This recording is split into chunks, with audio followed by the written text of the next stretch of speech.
तो क्या हो रहा है कि उसमें दो प्रवृत्तियां दिखाई दे रही हैं। एक प्रवृत्ति तो है जो मानव पद में आने के बाद शुरू हो रही है, कि न्याय से व्यक्त हो रहा है। और दूसरी प्रवृत्ति है जहां हम अवसर, माने अपॉर्चुनिटी जिसको कह रहे हैं, अपॉर्चुनिस्टिक, है ना। तो जैसा अपॉर्चुनिस्टिक व्यवहार किसको कहा जा रहा है, तो अपॉर्चुनिस्टिक व्यवहार कहा जा रहा है जो प्रिय हित लाभ, मतलब मैं समय देख करके यार अभी तो समय अच्छा है, इससे बहुत ज़्यादा लाभ ले सकते हैं तो ले लिया जाए। तो ये जो अवसर वाली प्रवृत्ति है, और और जो न्याय है, तो न्याय में क्या अंतर है? न्याय देश काल और परिस्थिति से मुक्त है, क्योंकि सत्य का मतलब ही है जो हर देश में, हर समय में, हर परिस्थिति में जिसको हम प्रैक्टिस कर सकें, जो समय के साथ, स्थान के साथ और परिस्थिति के साथ बदलता नहीं है। ये बहुत ही इंपॉर्टेंट बात है, क्योंकि सत्य जो है वो अपरिवर्तनीय है, और जो न्याय धर्म सत्य है ये मानव मानव व्यवहार में ना सत्य का ही मानव के द्वारा या ज्ञान संपन्न इकाई, है ना, चैतन्य इकाई या समझदार या अनुभव संपन्न व्यक्ति के द्वारा सच्चाइयों को जीने में व्यक्त करना, क्योंकि मानव ही वो सर्वश्रेष्ठ इकाई है जो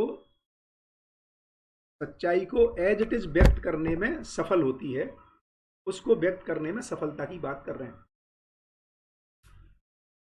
तो आश्रय किसको कह रहे हैं? तो मानव समुदाय का सारा न्याय तथा अवसर भेद से प्रवृत्तियां पाई जाती हैं। आश्रय मतलब जिससे जिसका अस्तित्व व्यवहार नियंत्रित है, वह उसका आश्रय है। तो या तो वो अवसर भेद से नियंत्रित रहता है या न्याय से नियंत्रित है। आश्रय आश्रित के आश्रय पाने के नियम की नियंत्रण संज्ञा है। एक मिनट में देख लेता हूँ कोई आवाज ठीक आ रही है। बढ़िया, so it looks all set. I normally don't see comments in between, बीच बीच में देख लूंगा यदि एनीथिंग इज गेटिंग। न्याय आश्रित मानव मात्र सत्यासत्य, धर्माधर्म तथा न्याय अन्याय के ज्ञाता व्यवहारिक एक सूत्रता स्थापित करने में कुशल एवं निर्दोष जीवन जीव में रत रहते हैं, जिससे ही मानवीयता संरक्षित। तो जो यहाँ पर दो बात कर रहे हैं, सदोष और निर्दोष, ना। तो जो न्याय आश्रित मानव हैं, या जो न्याय के आश्रय में या न्याय के नियंत्रण में या न्याय के अनुसार अपने जीवन को जीते हैं, उसमें ये भी मैं मतलब अपने शायद अपने को स्पष्ट ही है कि न्याय करने के लिए अनुभव संपन्न होना जरूरी है, जिसको अपन पहला चरण कह रहे हैं, क्रियापूर्णता। इसका मतलब है कि न्याय आश्रित व्यक्ति जो है वो सत्य और धर्म और न्याय ज्ञाता तो तीनों का ही है, और व्यवहारिक एक सूत्रता स्थापित करने में कुशल होता है। फलस्वरूप निर्दोष जीवन जीता है, और सदोष जीवन उसको कह रहे हैं जो प्रिय हित लाभ की सीमा में जी रहा है ना। क्योंकि उसमें दोष क्या है? वो स्वयं दुखी रहता है, दूसरों को दुखी करता है। यही दोष है मानव में, एक ही दोष है ना, कि दुखी रहना ही दोष है। सुख शांति संतोष आनंद में रहना ही निर्दोष जीवन की बात है। इसी से मानवीयता संरक्षित रहती है। अवसरवादी मानव प्रिय अप्रिय, हित अहित, लाभालाभ से लाभ हानि से ग्रसित तथा व्यवहार में दिखावा करते हैं। क्यों दिखावा करना पड़ता है? यदि हम, ये बहुत कॉमन है, जब हमें झूठ बोलना पड़ता है ना, चूंकि लाभ हानि का कोई तृप्ति बिंदु नहीं है ना, प्रिय में भी कोई सार्वभौमता नहीं है, हित में भी कोई सार्वभौमता नहीं है, क्योंकि हर शरीर के स्वस्थ रखने में, है ना, अलग अलग वस्तुओं का अलग अलग प्रभाव अलग अलग व्यक्तियों पर संभव है ना। तो इससे जो ग्रसित रहता है उसको व्यवहार में दिखावा करना पड़ता है बहुत सारी, क्योंकि ट्रांसपेरेंट नहीं हो पाता। क्योंकि जब आप किसी से लाभ चाहते हो, मतलब कम दे करके अधिक पाने की जो इच्छा है, उसमें ट्रांसपेरेंसी नहीं है ना। जब हम न्याय के आधार पर बात करते हैं तो ट्रांसपेरेंसी, ट्रांसपेरेंट होना ही दिखावा से मुक्ति है या सरलता है। और छुपाना ही, सीक्रेसी को मेंटेन करना, कुछ चीजों को छिपाना ही दिखावा है ना। और दिखावा अच्छी बात यह है कि जो दूसरों को तो स्वीकार होता ही नहीं है, दूसरों को कई बार पता भी नहीं चलता। इसकी अपन ने छल कपट दंभ और पाखंड अध्याय 4 में देखा था, विश्वासघात और हीनता के रूप में। लेकिन खुद को तो पता रहता है कि मैं कुछ कर, चाहत मेरी कुछ और है, और ऊपर से मैं बोल कुछ और रहा हूं, है ना। तो जो ये जो प्रियहित लाभ से जब ग्रसित होते हैं तो व्यवहार में दिखावा करते हैं, जिससे असंतुष्टि, व्याकुलता व अनिश्चयता की पीड़ा ही उपलब्ध होती है। क्यों होती है ऐसा? क्योंकि अज्ञान की मान्यताएं शीघ्र परिवर्तनशील हैं, है ना। अवसरवादी मानव के कर्तव्य का लक्ष्य भी सुख है। तो जो अवसरवादी काम कर रहा है, लक्ष्य तो उसका भी सुख है। ऐसा नहीं कि वो दुखी होना चाहता है, वो भी सुखी होना चाहता है, लेकिन प्रिय हित लाभ के आधार पर जीता हुआ वह इस प्रणाली से सफल नहीं हो पाता। ये दिक्कत, तो सफलता नहीं मिलती है। चाहत तो उसकी भी सुख की ही रहती है, लेकिन मिलता क्या है? असंतुष्टि, व्याकुलता और अनिश्चयता। यही उपलब्ध होता है। हम सब लोग इसको डे टू डे में देखते ही हैं। आप कभी मार्केट जाते हैं तो जब किसी दुकान पर जाते हैं और वो लाभ प्रवृत्ति से ग्रसित है तो किस तरह का व्यवहार करता है आपके साथ, है ना। और जब आप मान लो कोई चीज़ लेके आ गए और पसंद नहीं आती है और उसको जब रिटर्न करने जाते हैं तब उसका व्यवहार एकदम बदल जाता है, आपको लगता ही नहीं है कि ये वही व्यक्ति है। तो इससे पता लगता है कि पहले जो व्यवहार किया गया था वो कितना दिखावापूर्ण था।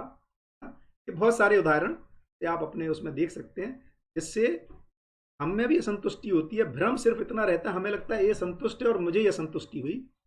सिद्धांत ये है कि दिखावा करते समय दिखावा जो कर रहा है, क्योंकि वो ट्रांसपेरेंट नहीं हो पाता है अपने साथ, उसको ये बात पता ही रहती है और इस वजह से उसको भी इस बात की असंतुष्टि रहती है ना।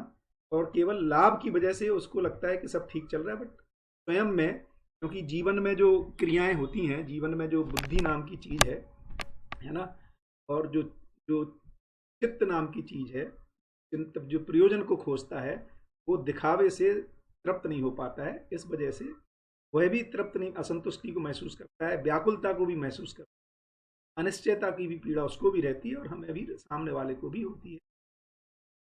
व्यक्तिगत, पारिवारिक, सामाजिक, राष्ट्रीय, अंतर्राष्ट्रीय जीवन में क्लेश, कलह व आतंक उत्पन्न करने वाली समस्त प्रवृत्ति को सदोष विचार। सदोष किसको कह रहे हैं, या अवसरवादी विचार किसको कह रहे हैं?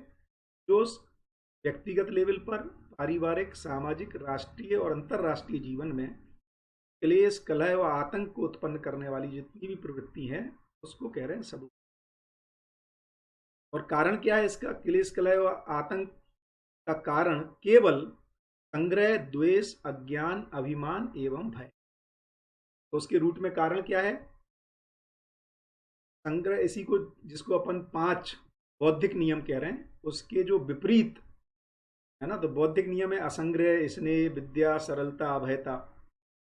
उसके विपरीत में जो मानव में होता है, जो संग्रह, द्वेष, अज्ञान, अभिमान एवं भय, इसकी वजह से क्लेश, कलह और आतंक, और इसी की वजह से ना उसमें सदोष विचार या स्वयं में पीड़ा को या व्याकुलता को महसूस करता। अवसरवादी विचार या सदोष विचार व्यवहार, हृदय, प्राण, मन, वृत्ति, चित्त, बुद्धि के परस्पर विरोधी विचार हैं। ये मजेदार चीज है। यहाँ पर अब व्यवहार, क्योंकि व्यवहार जो होने वाली क्रिया है वो शरीर से होने वाली क्रिया है, तो उसमें शरीर में हृदय, प्राण, क्योंकि मन जो है, जैसा कि साधन भाई के उसमें लोगों ने जीवन क्रियाओं को देखा, मन जो है वो डायरेक्टली शरीर के साथ जुड़ता है प्राण के माध्यम से, प्राण वायु के माध्यम से वेदस के साथ कनेक्ट होता है। तो व्यवहार, हृदय, प्राण, मन, वृत्ति, चित्त, बुद्धि के परस्पर विरोधी विचार ही अवसरवादी या सदोष विचार है, जिससे क्षोभ, खेद, तृष्णा, दुख, अशांति तथा असंतोष की पीड़ा होती है। व्यवहार व हृदय के परस्पर, अब इसको डिटेलिंग कर रहे हैं ना, कि क्योंकि अभी हम देखेंगे तो हमारे लिए जैसे सुख, शांति, संतोष, आनंद एक ही जैसा है, दया, कृपा, करुणा एक ही जैसा है ना। धीरता, वीरता, उदारता में फिर भी हम थोड़ा बहुत डिफ्रेंशिएट कर पाते हैं।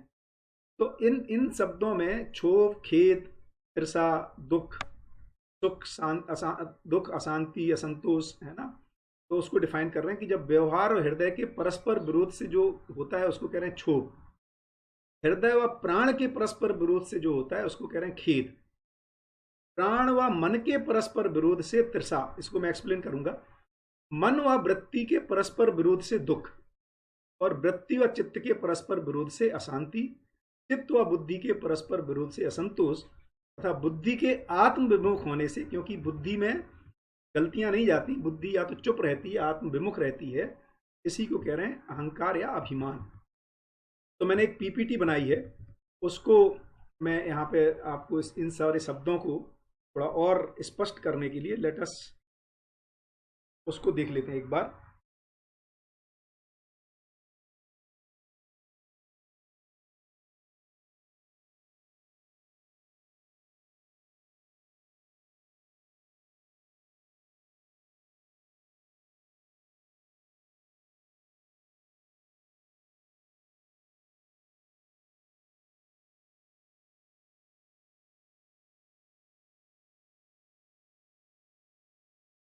तो मानव सहज न्याय को लेकर के मैंने कुछ पीपीटी बनाई है, इसकी अपन थ्रू कर लेते हैं।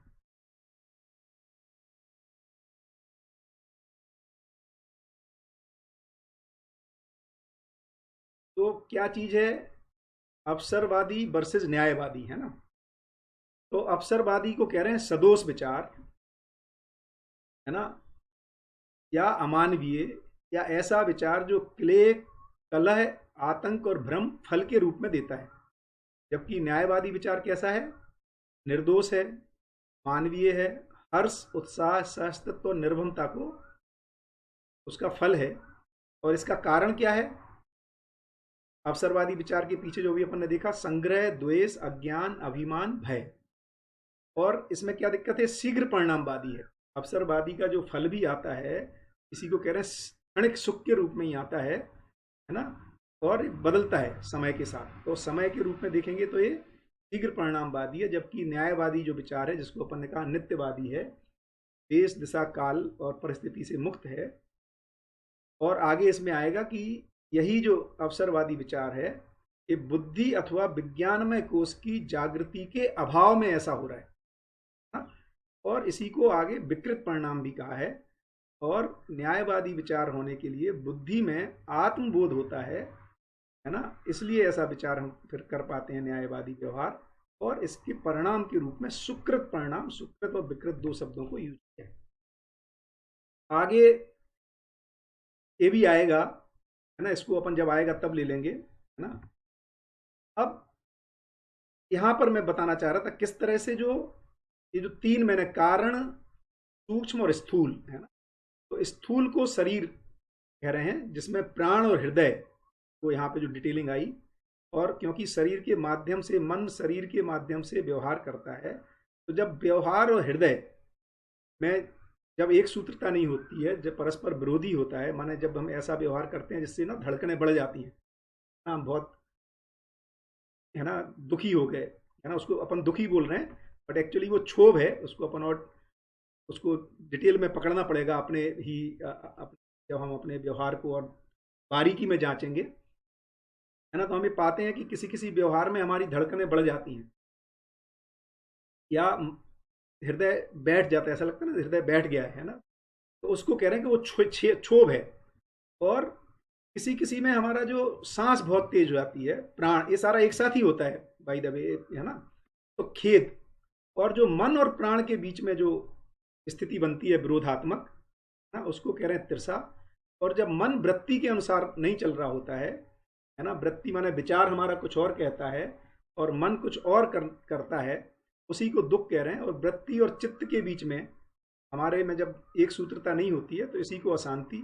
और बुद्धि और चित्त के बीच में जब एक सूत्रता नहीं है, तो असंतोष। और आत्मा और बुद्धि के बीच में जब एक सूत्रता नहीं है, तो इसी को अहंकार संज्ञा कह रहे हैं। इसलिए ये जो इम्पोर्टेंट है चित्त का रोल, क्योंकि चित्त को ही बेसिकली कनेक्टिंग लिंक के रूप में पहचानते हैं। इसको अपन अभी देखेंगे कि किस तरह से इसको जो डिटेलिंग की है उसकी बात कर रहे हैं।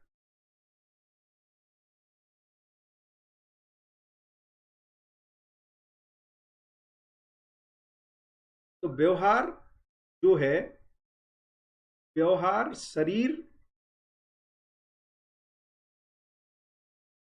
हृदय, प्राण व मन आश्रित है। क्योंकि व्यवहार करने के लिए शरीर भी ठीक होना जरूरी है, क्योंकि हम शरीर से ही व्यवहार कर पाएंगे। जो व्यक्ति अभिव्यक्ति है, कई बार अपन ये देखते हैं पेरेंट्स जब ओल्ड एज में हो जाते हैं और बच्चा घर पर आता है, उनका बहुत कुछ करने का मन करता है और बेड रिडन है, बोल नहीं पा रहे हैं किसी वजह से, या जो वो करना चाहते हैं नहीं कर पा रहे हैं, शरीर साथ नहीं दे रहा है, बहुत उनको अनकंफर्टेबल लगता है। क्यों? क्योंकि जो व्यवहार है वो शरीर, हृदय, प्राण व मन आश्रित है। इन सब में एक सूत्रता चाहिए व्यवहार करने के लिए। फलतः मन स्थिति क्रम से प्राण, हृदय व कर्म के आकार से कृति आकृति होती है। मन ही मेधस पर प्रभाव पूर्वक आशा अनुरूप आकार का संकेत करता है तथा बदले में सुखा आस्वादन चाहता है। तो मन भाई शरीर को चला ही क्यों रहा है? जीवन या मन, जो कल साधन भाई ने बताया था कि मन जो है तदाकार हो जाता है, और उधर आत्मा में व्यापक के साथ, ज्ञान के साथ तदाकार होने की डिजाइन है। तो मन जो तदाकार होता है शरीर के साथ, क्यों हो रहा है, क्यों कर रहा है वो? तो मन ही मेधस पर अपने मनारूप आकार को संकेत करता है और उसके अनुसार व्यक्त होना चाहता है। जब ऐसा नहीं हो, और ऐसा करके वो क्या चाहता है? बदले में सुखास्वादन चाहता है कि जैसा मैं चाहता था वैसा कर पाया, जैसा फल परिणाम चाहिए था वैसा फल परिणाम आ पाया।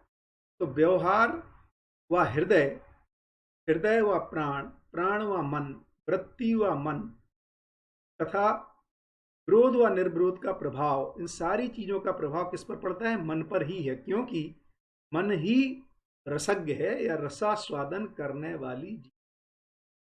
फलतः मन ही व्यवहार, हृदय, प्राण, वृत्ति, विरोधवश या निर्विरोध से प्राप्त दुख व सुख का भोग, इसको ज्ञाता, दृष्टा और भोक्ता, या कर्ता, दृष्टा, कर्ता, भोक्ता, ज्ञाता और दृष्टा एक ही बात है, समझने वाला या दर्शन करने वाला, और जो कर्म करने वाला कर्ता और भोक्ता। तो जीवन ही दृष्टा है, कर्ता है और भोक्ता है। तो सुख और दुख को भोगने वाला मैं ही हूं। उसी को लिख रहे हैं कि किस तरह से ये भोग। कारण क्रिया के अनुकूल सूक्ष्म, यहां जो मैंने आपको बताया था अभी, कारण क्रिया, सूक्ष्म क्रिया और स्थूल क्रिया। तो कारण क्रिया के अनुकूल सूक्ष्म माने, कारण क्रिया माने बुद्धि और आत्मा के अनुरूप। एक कमेंट आ रहा है, कृषा को थोड़ा इसको करेंगे, है ना, शाम के सेशन में इसको अपन और स्पष्ट रूप से क्वेश्चंस को ले लेंगे। तो कारण क्रिया आगे स्पष्ट ही है। तो कारण क्रिया क्या है? आत्मा एवं बुद्धि की सम्मिलित क्रिया को कारण क्रिया संज्ञा है। तो कारण क्रिया के अनुकूल यदि सूक्ष्म क्रिया चलती है, और सूक्ष्म क्रिया के अनुकूल स्थूल, सूक्ष्म क्या है? मन, वृत्ति और चित्त, ये सूक्ष्म क्रिया है।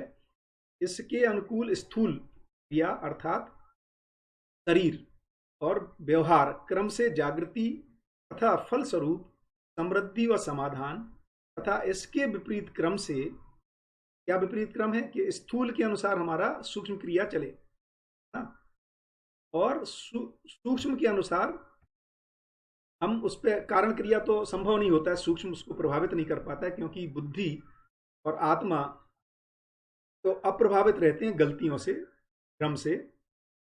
तो देखिए कितनी मजेदार डिजाइन बनी हुई है कि भ्रमित स्थिति में हमारा मन, वृत्ति और चित्त प्रिय, हित और लाभ के आधार पर बहुत सारे डिजाइन बनाता है, और फिर ये बोलता है देखो यार, आज तो इस बार तो अपन ने एक फैक्ट्री लगाने का सोचा था, 4 लगा ली। इस बार का टारगेट तो इतने करोड़ का था, उससे तो कई गुना ज़्यादा हो गया, या जो भी लाख में था, 1000 में था, माने जितना एक्सीड्स कर गई है ना सिचुएशन। जितना बड़ा घर सोचा था उससे बड़ा हो गया। लेकिन जो बॉस है वो है बेसिकली बुद्धि और आत्मा। तो ये मन, वृत्ति, चित्त अपना प्रपोजल लेके जाते हैं, बोलते देखो इतना अच्छा काम कर लिया। बुद्धि चुप रहता है, ये अपना अप्रूवल ही नहीं दे रहा है। जैसे आप बॉस के पास जाएं, है ना, या बच्चे बहुत सारा अच्छा अच्छा काम करके अपनी माँ की तरफ देखते हैं और माँ तरफ मुस्कुरा नहीं रही है कि तुमने ठीक किया। तो जब तक वो सही की दिशा में नहीं है, प्रियहित लाभ से जुड़े हुए चित्रण को हम कितना भी साकार कर लें, बुद्धि जो है और आत्मा जो कि बेसिकली कारण क्रिया है ना, ये बेसिकली चुप बने रहते हैं, ये अप्रूवल नहीं दे रहे हैं अपने काम को। तो आदमी खुद ही सोचने लगता है यार मैं कर, बल्कि उससे वहां से ये मैसेज आता है तुम कर क्या रहे हो, it is a wastage of time, कि तुम समय का सदुपयोग क्या हुआ, इतना तुम दौड़ भाग कर रहे, इससे मिला क्या। इसीलिए कह रहे हैं कि जो चित्त है चित्त जो है वो प्रयोजनों को ढूंढता रहता है। जो चिंतन क्रिया है जो शुरू होनी है मानव में, यदि अपन कनेक्टिंग लिंक देखेंगे प्रमित से जागृति की ओर, जो पहला चरण है उसमें मानव में प्रयोजन को खोजने का काम शुरू होता है। बहुत कुछ करने के बाद ये सवाल उठता है उसमें, यार आखिर इतना सब किया, इस सब का प्रयोजन क्या है, निकला क्या ना? तो ये काम चित्त में शुरू होता है ना। यदि वो सही के अर्थ में, इसीलिए अध्ययन करने की जरूरत पड़ती है, क्योंकि फिर सही प्रयोजन है क्या इसको पहचानना पड़ेगा ना, कि मानव का उद्देश्य क्या है। तो वो प्रयोजन को जब पहचान पाते हैं तब जाकर के चित्त में जो साक्षात्कार क्रिया है ना, वो उसको स्टैंपिंग करता है, बुद्धि उसको सहमति देती है। इस तरह से सुख की शुरुआत होना शुरू होती है। तो जो सूक्ष्म क्रिया है, चित्त वृत्ति और मन के सम्मिलित क्रिया की सूक्ष्म क्रिया है, और स्थूल शरीर पिंड पंचेंद्रियों से युक्त काया शरीर की स्थूल कारण क्रिया के बिना सूक्ष्म क्रिया तथा कारण व सूक्ष्म क्रिया के बिना स्थूल पिंड रूपी शरीर का क्रियाकलाप नहीं। तो ये सारे चूंकि कारण क्रिया, सूक्ष्म क्रिया, ये जो दसों क्रियाएं हैं या ये पांचों बल, मन वृत्ति चित्त बुद्धि और आत्मा है, ये अविभाज्य रहते हैं। तो इसके ही आश्रय में कारण क्रिया इतना ही है कि एक्टिव है या चुप है, इसके आश्रय में ही सूक्ष्म क्रियाएं होती हैं ना, तथा कारण और सूक्ष्म क्रिया के आश्रय में ही स्थूल पिंड रूपी शरीर का क्रियाकलाप होता है, उसके बिना नहीं होता है। तो जितनी भी ज्ञानेंद्रियां हैं ना, ये शरीर में अकेले से काम नहीं करती हैं। जब तक शरीर को जीवंत बनाए रखता है तभी तक ज्ञानेंद्रियों का कार्यकलाप हो पाता है। मानव संपर्क व संबंध में निहित मूल्यों का निर्वाह न होने से ही क्षोभ। तो हर हर संबंध और संपर्क में कुछ निहित मूल्य हैं, उन्हीं को अपन अपेक्षाएं कह रहे हैं। स्नेह, विश्वास, सम्मान और प्रेम। तो ये जो हर संबंध में है ना, जैसे पति पत्नी संबंध में कुछ निश्चित अपेक्षाएं, माता पिता और बच्चों के साथ जो संबंध है उसमें भी निश्चित अपेक्षाएं हैं, गुरु शिष्य संबंध में भी निश्चित अपेक्षाएं, अपेक्षाएं निश्चित हैं, है ना। और उन्हीं के मूल्यों का निर्वाह न हो पाने से क्षोभ होता है, क्रोध व कठोरता का प्रसव होता है। और भौतिक क्रिया में क्षोभ का मतलब है असमृद्धि या अभाव का प्रसव होता है। शरीर क्षोभ से रोग व क्षीणता का प्रसव, प्राण क्षोभ से उद्विग्नता व निरुत्साह का प्रसव, मन क्षोभ से असहस्तित्व व दुख का प्रसव, वृत्ति क्षोभ से आलस्य, प्रमाद व अशांति का प्रसव, चित्त क्षोभ से कृत्रिमता अर्थात दिखावा, रहस्यता व असंतोष का प्रसव, बोध रहित बुद्धि से भ्रांति, अज्ञान, अभिमान व कृतज्ञता का प्रसव होता है। अवसरवादी व्यवहार ही क्षोभ का कारण है, जो गलती और अपराध से मुक्त।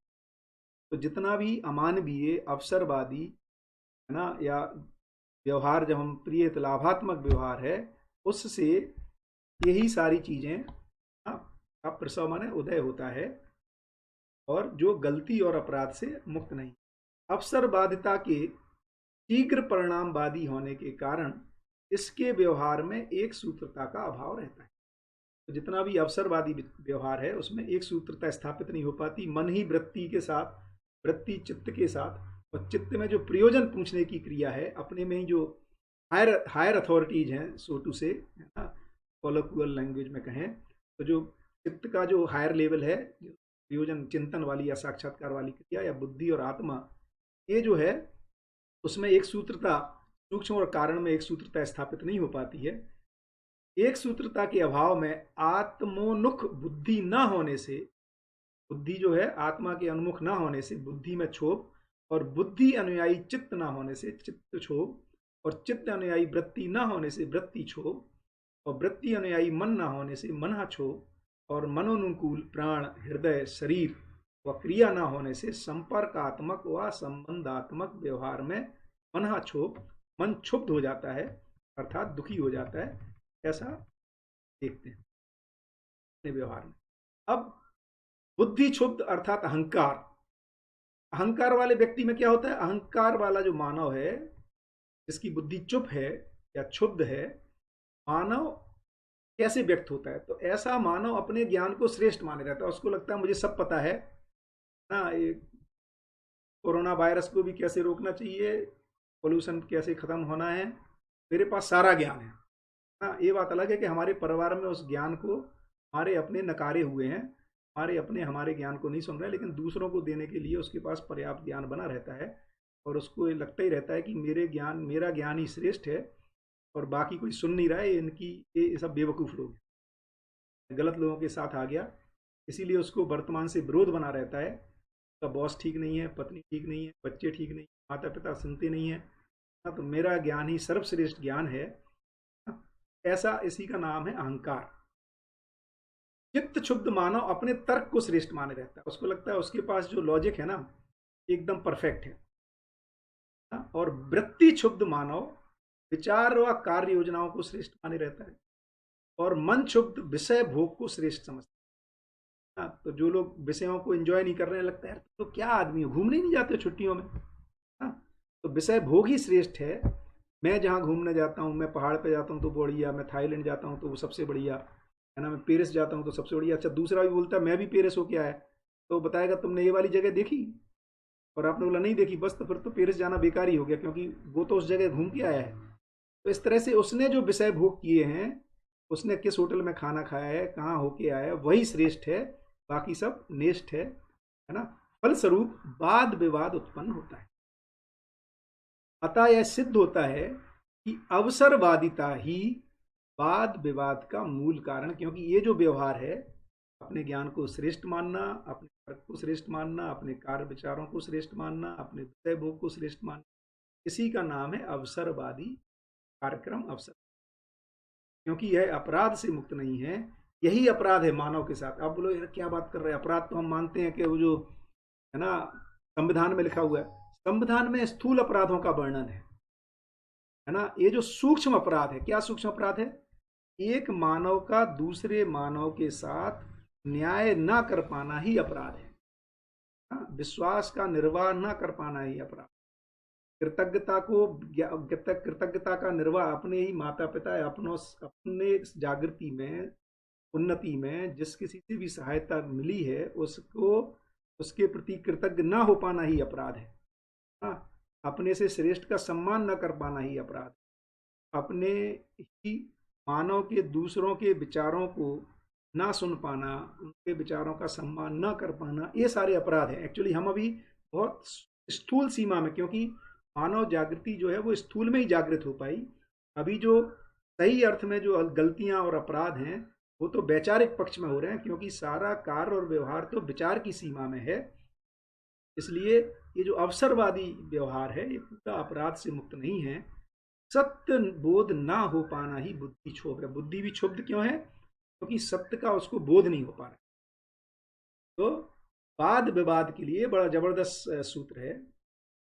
वाद विवाद के लिए दोनों पक्षों का अथवा एक पक्ष का गलत होना माने भ्रम ना समझ होना रहना आवश्यक है, क्योंकि दोनों पक्ष सही हों और वाद विवाद हो, ऐसा संभव नहीं है। अभी ये भी मजेदार है, अभी हम लोग क्या करते हैं, बहुत सारे मंचों पर है ना विरोधी इकट्ठे हो जाते हैं, चाहे वो पॉलिटिकल मंच हो, चाहे वो रिलीजियस मंच हो, सर्वधर्म सम्मेलन, सर्व पॉलिटिकल के लोग एक साथ आ जाएंगे है ना।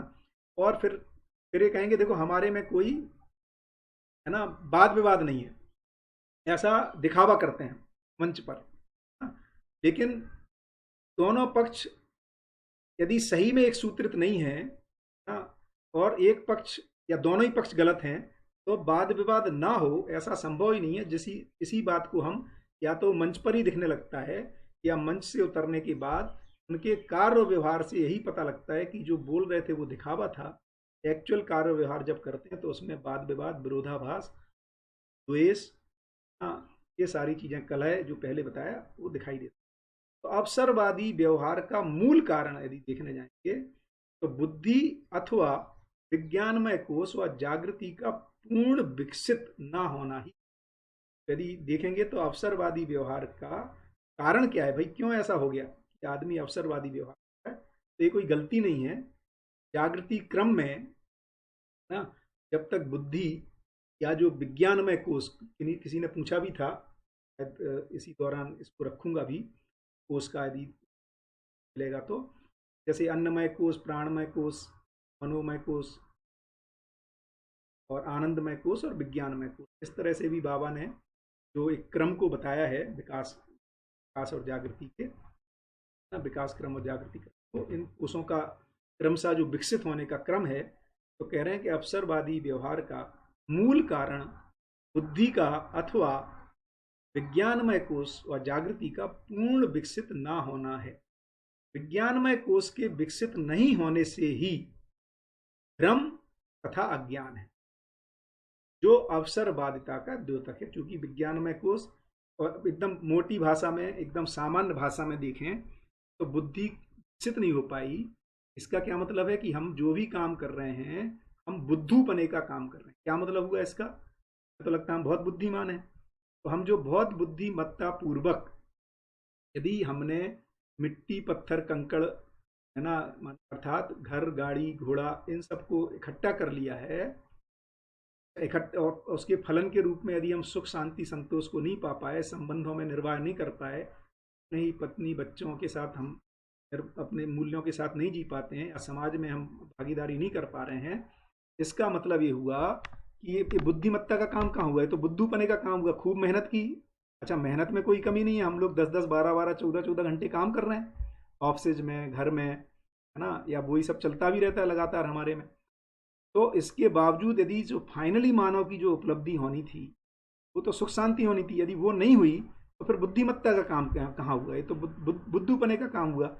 एक बढ़िया, मैं कोर्सरा पे एक कोर्स कर रहा था, और ये बिट्स प्लानी का ही है, रघुनाथन और समथिंग सम नेम, है ना, बिट्स प्लानी का ही बंदा है, और यूनिवर्सिटी ऑफ बर्कले में इस कोर्स को चलाता है, द साइंस ऑफ हैप्पीनेस, या शायद नाम है life of happiness and fulfilment ना। तो उसने ये कहा कि यदि हम सब समाज में जो भी जो सीईओ या सफल, है ना, लोग हैं, चाहे वो बिजनेसेस में हो, चाहे वो जॉब में हो, चाहे वो गवर्नमेंट मशीनरी में हो, चाहे पॉलिटिशियंस हो, हम यदि इतने स्मार्ट अपने आप को समझते हैं, तो उसने एक किताब फिर लिखी ऐसी कि if you are so smart why aren't you happy? क्योंकि सारी स्मार्टनेस तो फिर हैप्पी होने के लिए, और यदि हमारी स्मार्टनेस से हैप्पीनेस और सेटिस्फैक्शन और पीस ऑफ माइंड ना, जिसी को अपन समाधान, समृद्धि या सुख, शांति, संतोष कह रहे हैं, यदि ये नहीं मिल रहा है, तो फिर इसमें स्मार्टनेस कहाँ है? ये तो बेवकूफ़ी है, डम्बनेस है, इट्स नॉट स्मार्टनेस ना। तो ये समझ में आना चाहिए कि विज्ञानमय कोष के विकसित नहीं होने से ही भ्रम तथा अज्ञान है, जो अवसरवादिता का द्योतक है। भ्रम तथा अज्ञान के बिना गलती संभव नहीं है। हाँ, तो यदि हम ये बोलें, हम बोलते रहते हैं हम तो समझदार हैं और गलती भी हो रही है, या हम सुखी नहीं रह पा रहे हैं, ये दोनों चीज़ें एक साथ नहीं घट सकती। बाबा कह रहे हैं कि भ्रम तथा अज्ञान के बिना गलती संभव नहीं है। तो समझदार व्यक्ति भी हो, ज्ञानी भी हो और गलती भी करे, ये दो चीज़ें एक साथ नहीं हो सकती। अब इसका कारण क्या है? चैतन्य इकाई की अपार दर्शकता, अपूर्ण या अपूर्ण विकास ही अज्ञान है। अपार दर्शकता का फल ही है विकासवादी नियम की समझ ना होना तथा फलस्वरूप ही अवसरवादी। तो बाबा बार बार यहाँ व्यक्ति को दोष नहीं दे रहे हैं, क्योंकि परंपरा में व्यक्ति तो चाहता ही है ना, बच्चा तो जन्म से ही न्याय का याचक, सही कार्य व्यवहार करने का इच्छुक रहता ही है। मूल में तो देखेंगे तो परंपराएं भ्रमित कर दे रही हैं, और परंपरा का भी माने एक तरह से उस तरह से गलती नहीं है, क्योंकि ये धरती ही एक विकास से अब जागृति क्रम के दौर से निकल रही है, और जागृति में स्थापित होने के दौर में हम, जिसमें कि हम सब लोगों एक अच्छी भूमिका, एक अच्छे अवसर भी हमारे पास है। क्योंकि कई बार जब मैं इस तरह के बच्चों से बात करता हूँ, स्पेशली इंजीनियरिंग और एमबीए के बच्चों से, तो कई बच्चों को ऐसा लगता है कि ना, ये हम गलत समय पे आ गए। एक्चुअली हमें जन्म तो लेना चाहिए था बुद्ध के टाइम, सॉरी गांधी के टाइम ना, जब एक्शन हो रहा था, कुछ करने को था। तो मैं कहता हूँ कि एक्चुअली अभी कुछ हुआ नहीं है, अभी अभी एक्चुअली सही अवसर है, बहुत कुछ करने के लिए है। मानव की जो चिर स्पष्ट हो गई है, तो अवसरों की कोई कमी नहीं है ना। और ये बहुत अच्छा समय है, मुझे तो लगता है हम लोग बहुत ही शानदार ना ट्रांजिशन टाइम से निकल रहे हैं, जहाँ पर हमारे पास बहुत सारा अवसर है। और ये जो टेली कम्युनिकेशन के माध्यम से हमारी जो रीच सही अर्थों में वसुधैव कुटुंबकम होने के लिए वसु धरती एक छोटा सा, हम इतने कनेक्टेड हो गए हैं। ये बात अलग है कि हम लोग एफएमसीजी माने फास्ट मूविंग कंज्यूमर गुड्स और इन सब सुविधाओं के अर्थ में अभी ज़्यादा कनेक्टेड हैं, जबकि सही अर्थों में तो हमें शिक्षा और स्वास्थ्य, हाँ, उसके अर्थ में कनेक्टेड होना है, जिसको कि साधन भाई ने रखा था कि न्याय उपलब्धता, हाँ, और उत्पादन और विनिमय सुलभता। ये तो एक्चुअली एक कई एक छोटे दायरे में, मतलब 10-20 हज़ार परिवारों के बीच में स्थापित होने वाली बात है, लेकिन जो शिक्षा और स्वास्थ्य का कार्यक्रम है, इस अर्थ में एक्चुअली पूरे विश्व की कनेक्टिविटी की आवश्यकता है, क्योंकि जो जो प्राकृतिक नियमों का संतुलन की बात है, हाँ, ये जो स्वास्थ्य में जो भी आवश्यकता अनुसार जरूरत है, उसमें जो R&D वर्क है, इसके लिए और भी प्रधान रूप में देखेंगे तो शिक्षा रूपी कार्यक्रम के लिए हमें एक ही प्लेटफॉर्म पे आने की जरूरत है। बट अच्छी बात है कि ये मॉडल्स आ गए हैं, जो कि किसी ने पूछा भी था कि क्या उपलब्धि है, क्या सब कुछ बदलना होगा। तो जो भी उपलब्धियां रहीं विज्ञान युग की, उन वजह से बहुत सारी हम लोग एक अच्छी स्थिति में हैं, जहाँ पर ये ज्ञान को स्थापित करने में सफल हो सकते हैं। तो कार्य करने की स्वतंत्रता के कारण ही मानव को न्याय अन्याय, धर्म अधर्म और सत्य असत्यात्मक विचार, इच्छा, संकल्प पूर्वक व्यवहार, विचार एवं अनुभव करने का अवसर प्राप्त। तो क्यों ऐसा अवसर प्राप्त है मानव को? क्योंकि मानव में कार्य करने की स्वतंत्रता। तो जब हम कार्य करने की स्वतंत्रता है, लेकिन फल तो नियम अनुसार आएगा। मानव कर्म करने में स्वतंत्र है। बाबा कहते हैं कि एग्जिस्टेंस का डिजाइन गजब का चेक एंड बैलेंस डिजाइन है। एक तरफ कर्म करने की स्वतंत्रता दी हुई है, लेकिन जो फल है, फल तो नियम से आएगा। तो यदि मैं अन्याय, अधर्म और असत्यात्मक विचार पूर्वक कार्य करता हूं, है ना, तो फल उसका दुख के रूप में, अशांति के रूप में, असंतोष के रूप में, क्लेश के रूप में, द्वेष के रूप में, आतंक के रूप में आता है, जो मुझे स्वीकार नहीं होता। तो कार्य करने की स्वतंत्रता के कारण ही मानव को दोनों अवसर उपलब्ध हो जाते हैं, न्याय करने का भी, परमात्मक और सत्य का अन्वेषण करने का भी। इस तरह से यदि मैं विचार, इच्छा, संकल्प पूर्वक व्यवहार, विचार, अनुभव भी प्राप्त है, ये एक कर्म करने की स्वतंत्रता आने की वजह से मानव में घटित हो रहा है, जिसकी वजह से मानव आदिकाल से सही क्या है, न्याय अन्याय क्या है, इसकी खोज में, शोध में लगातार प्रयासरत है। और मानव जाति एज ए होल एक बहुत अच्छे पड़ाव पर क्रम से महापुरुषों के आने से, विज्ञान जगत के महापुरुष भी और अध्यात्म जगत के या मानव चेतना से संबंधित जिन्होंने शोध किए, उसकी वजह से हम बहुत सारी चीज़ों आ गए हैं। कामना के रूप में तो लगभग सारा ही आ चुका है, उसको अब इम्प्लीमेंट करने के लिए एक हमारे पास शानदार अवसर प्राप्त।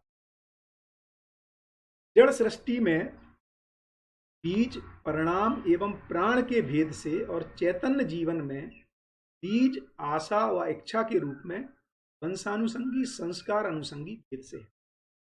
ये मजेदार है। तो देख रहे हैं कि जड़ सृष्टि में क्या होता है, बीज जो है परिणाम एवं प्राण के भेद से, और चैतन्य में बीज क्या है, जैसे जड़ सृष्टि में एक पेड़ है ना, एक पेड़ जो है बहुत सारे बीजों को बना देता है। तो चैतन्य जीवन में बीज क्या है, तो आशा, विचार, इच्छा के रूप में वंशानुसंगी या संस्कार। तो आशा के रूप में तो वंशानुसंगी जो पशुओं में देखने को मिलता है, जीने की आशा के रूप में उसमें बीज है, उस बीज की वजह से वो कार्यकलाप करता है वंशानुसंगी, आहार, निद्रा, भय, प्रजनन रिलेटेड।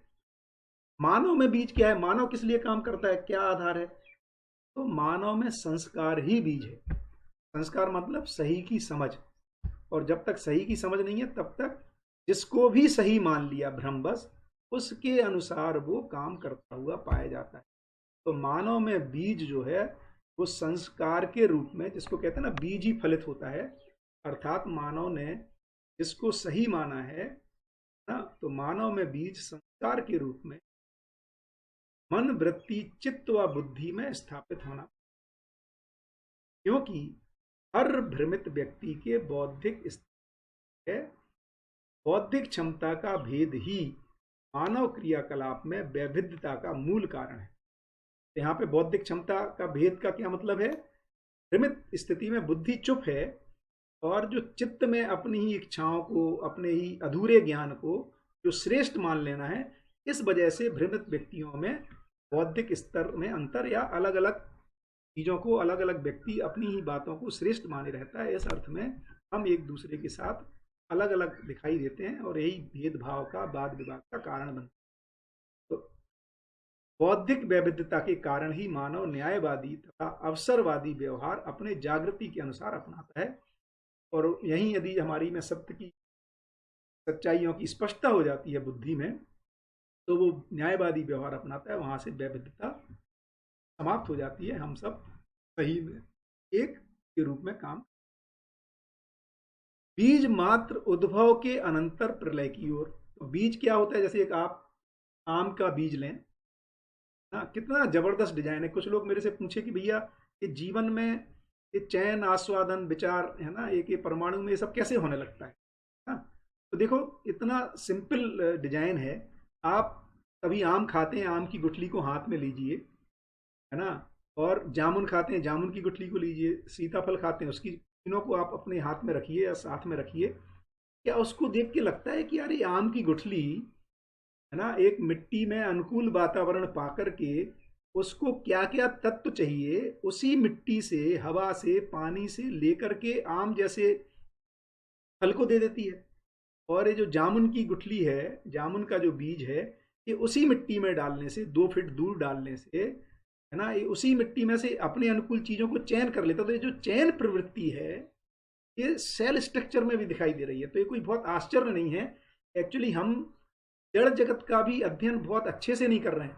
अदरवाइज जो जो इसीलिए वो विकास क्रम विकास जैसा दिखता है, उसमें बहुत सारी चीजें हमें दिखाई देंगी कि इस तरह की जो क्वालिटेटिव जो लाक्षणिकता है गुणात्मकता की, ये हमें जड़ जगत में देखने को मिलेगी ना। उसको विकास इसीलिए नहीं कहा क्योंकि वहां उसकी स्थिरता नहीं है। क्यों? उसी को लिख रहे हैं कि बीज मात्र उद्भव के अनंतर प्रलय की ओर। तो ये जो बीज आम का लगाया, ये जो पेड़ बनता है और पेड़ में एक समय के बाद फल आता है और उसमें फिर वो बीज बन जाता है ना। वो ये जो जो बीज से बीज बीज बेसिकली बनना प्रलय की ओर चल दिया ना। और तथा जो प्रलय है माना जो जो बीज बना उसको यदि फिर से अनुकूल वातावरण मिलता है, वो फिर उद्भव की ओर चल देता है। तो रचना विरचना की ओर, और सारी विरचनाएं फिर से रचना के लिए पूरक हैं। ये जो चक्र है, ये साइक्लिसिटी है, ये लगातार चलती रहती है। तो उद्भव के बाद प्रलय, प्रलय के बाद उद्भव, ये कहाँ हो रहा है? रचना विरचना में हो रहा है। ये जीवन में नहीं हो रहा है ना। जीवन में विकास हो गया है, वहां से अमृत हो गया शुरू।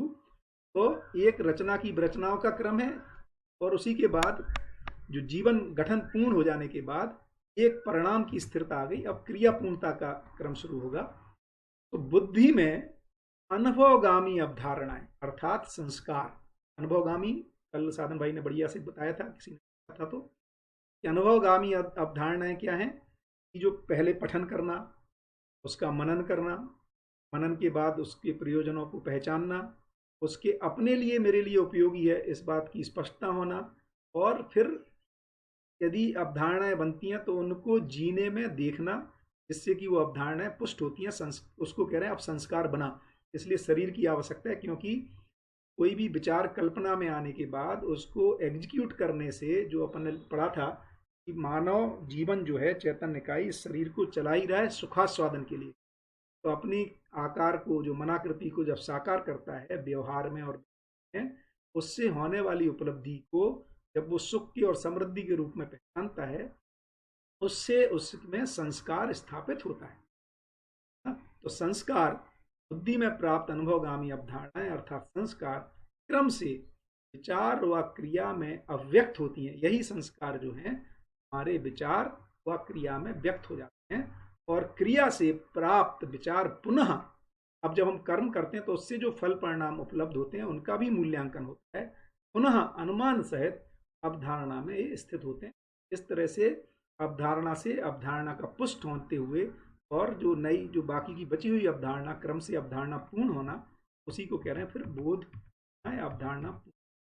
तो अनुभव मूलक बोध और अवधारणा से जब बोध होता है, उसी समय बुद्धि आत्मा में प्रत्यावर्तन होता है, और उसी को कह रहे हैं अनुभव मूलक बोध ही धारणा है। अब ये अवधारणा काहे में बदल गई? धारणा में बदल गई। और धारणा को भी यदि आप लोगों को याद हो, स्मृति में हो ना, जो कि होना जरूरी है अध्ययन करने के लिए, कि धारणा ही धर्म है ना। तो या धारणा माने जिसको, या धर्म का मतलब जिसको जिससे अलग नहीं किया जा सके वही उसकी धारणा है। तो मानव की धारणा सुख ही है, अब यही संस्कार है। तो जब ये धारणा बन गया उस समय कह रहे हैं कि अब मानव संस्कारित हुआ, या अनुभव मूलक बोध ही बेसिकली धारणा के रूप में, संस्कार के रूप में, धर्म के रूप में, सत्य के रूप में, न्याय के रूप में समस्त मानव की धारणा मात्र विश्राम ही है। चाहते क्या है, सारी धारणा का ऑब्जेक्टिव क्या है, विश्राम। हाँ, समस्त श्रम जो है वह विश्राम है। और यहाँ पर विश्राम को बहुत ही अच्छे से बताया था, आकृतत्व के रूप में, ना कि अकर्मणत्व के रूप में, है ना। विश्राम का मतलब आलस्य प्रमाद नहीं है कि हमें कुछ करना नहीं है, क्योंकि कोई भी जड़ जगत की इकाई श्रम गति परिणाम से मुक्त नहीं है, चेष्टा से मुक्त नहीं है। चेष्टा तो होती ही रहती है। इसलिए समस्त इकाई में जो श्रम है, श्रम तो बना ही रहेगा, लेकिन उसके अनुरूप फल परिणाम आते रहते हैं, वह विश्राम है। तो समस्त मानव की मात्र विश्राम है। विश्राम योग अवधारणा मात्र न्यायपूर्ण व्यवहार से या धर्मपूर्ण विचार से तथा सत्य में अनुभूत सहित संभव होता है। इससे कम में अवधारणाएं जो अन्यायवादी या अवसरवादी या जो प्रिय हित लाभात्मक हैं, उनसे विश्राम की उपलब्धि नहीं हो पाती है, कि हमारे ही अंतर विरोध बना रहता है, दुख कलह आतंक व्यक्त होता है।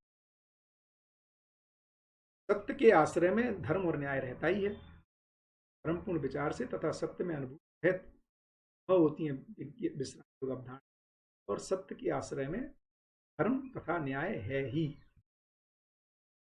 न्याय आश्रित मानवीय इकाई, अर्थात जब यहाँ पे इकाई कह रहे हैं तो व्यक्ति भी एक इकाई है, परिवार भी एक इकाई है, समाज, राष्ट्र और विश्व भी एक इकाई है।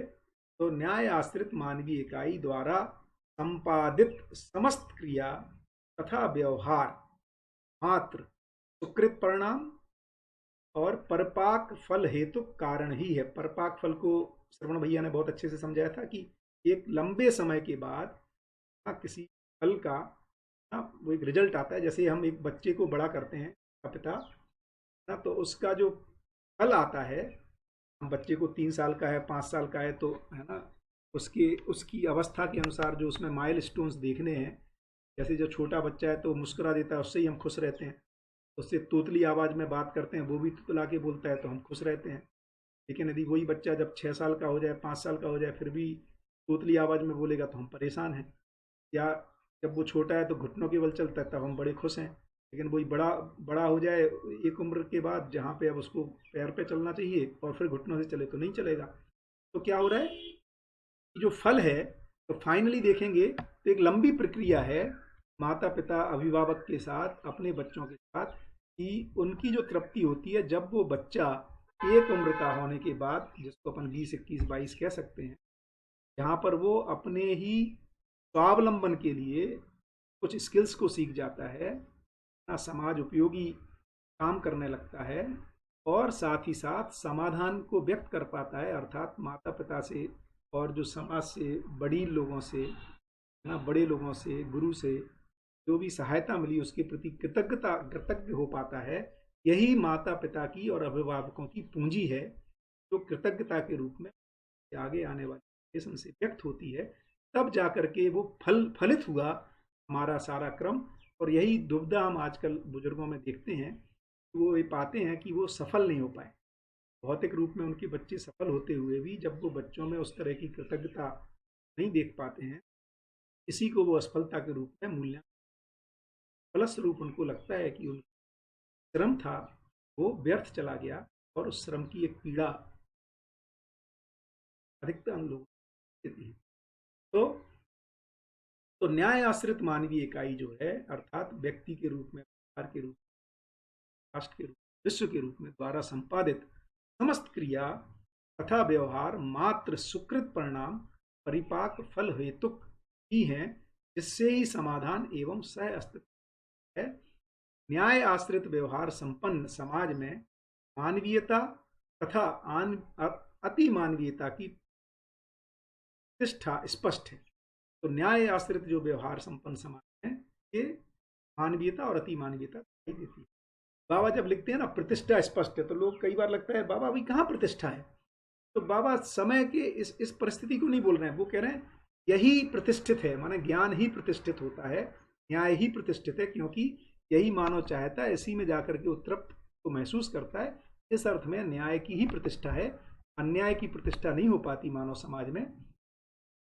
इसलिए उसको आगे लिख रहे हैं, उसके विपरीत अवसरवादी व्यवहार से भ्रम एवं अज्ञान से पीड़ित होता है, जिससे अमानवीयता का प्रादुर्भाव होता है। तो जो पीड़ा है इसी से पता लगता है कि इसकी है। लघु मौलिकता से गुरु मौलिकता की ओर प्रगति सुकृत, और गुरु मौलिकता से लघु मौलिकता की ओर गति को विकृत परिणाम। तो जो और श्रेष्ठता की ओर जो गति है उसको कह रहे हैं सुकृत, और जो श्रेष्ठता से गुरु से नीचे की ओर जो गति होती है उसको विकृत परिणाम। ये कब तक होता रहता है? जब तक अवधारणाएं धारणा में ना बदल जाए तब तक ये प्रक्रिया है। तो विकृत परिणाम परिपाक एवं फल की हेतुक संज्ञा।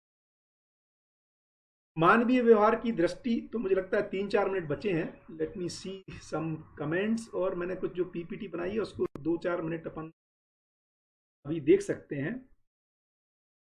कमेंट्स एक बार देख लेता हूँ।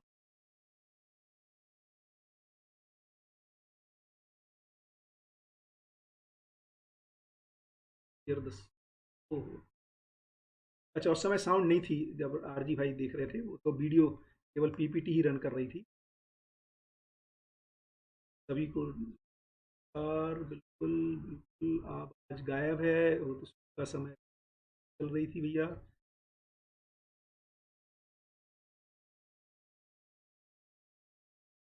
फिर से आपको इसको अपन शाम को ले लेंगे। कृपया विचारों पर ध्यान देने की प्रक्रिया की वीडियो ऑडियो अपलोड करें। आकार को स्पष्ट करिए। आकार तो बहुत सिंपल है।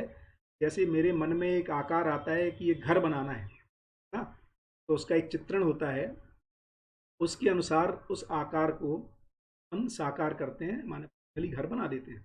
या हमारे मन में आकार आता है कि कहीं घूमने जाना है, या आज ना एक पिज़्ज़ा बनाएंगे या बर्गर बनाएंगे या पूड़ी खीर बनाएंगे। ये जो मन चित्त में, माने यहाँ जब अपन मन कह रहे हैं तो जीवन को संयुक्त रूप में कह रहे हैं। तो जो मन में अर्थात जीवन में जो आकार स्पष्ट होता है ना, उस आकार को साकार करने के लिए जो फिर हम कार्यकलाप या व्यवहार करते हैं उसको कह रहे हैं आकार। बढ़िया, तो एक छोटा सा प्रेजेंटेशन वाला देते हैं, और उस प्रेजेंटेशन को अपन लोग कल भी तो चालू, मतलब आज शाम को भी देखेंगे। तो इस प्रेजेंटेशन की मैं बात कर रहा था। 3-4 मिनट है अपने पास, मिनट हैं। तो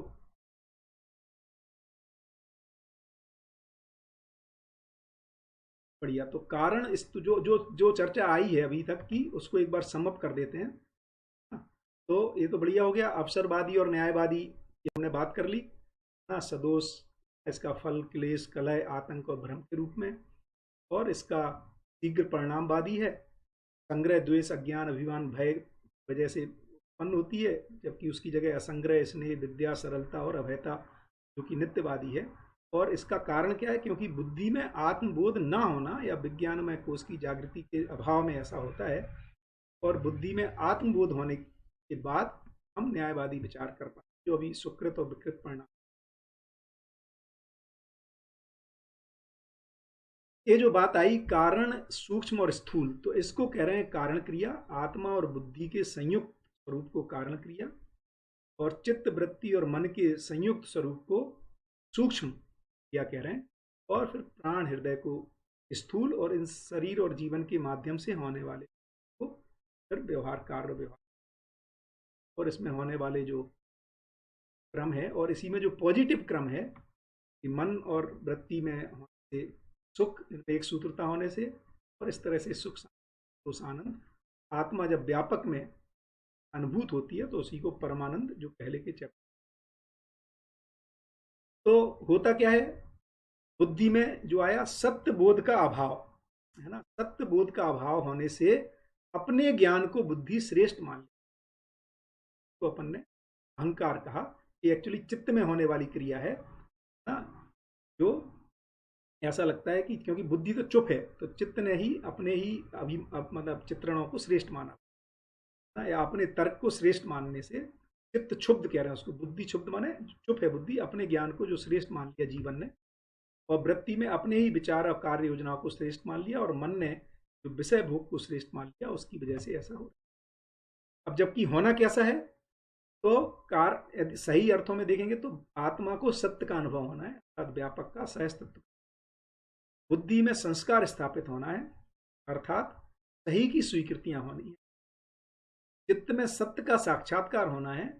तो यदि मोटे स्वरूप को देखेंगे तो जीवन का अमृत, शरीर के नश्वरत और व्यवहार के नियम स्पष्ट होने हैं, और वृत्ति में न्याय धर्म सत्य की दृष्टि है, और मन में मूल्यों का आस्वादन संबंध और संबंधों का चयन होना है। अभी जो मन जो है वो प्रियहित लाभ माने रुचि मूलक ना चीजों का चयन करता रहता है, उस या अपनी मनमानी करता रहता है, उसी का नाम है।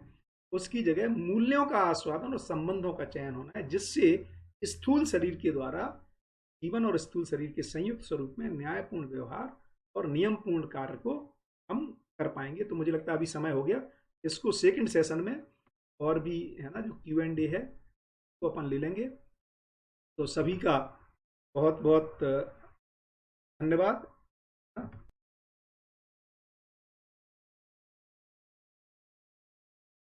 और सभी को नमस्कार।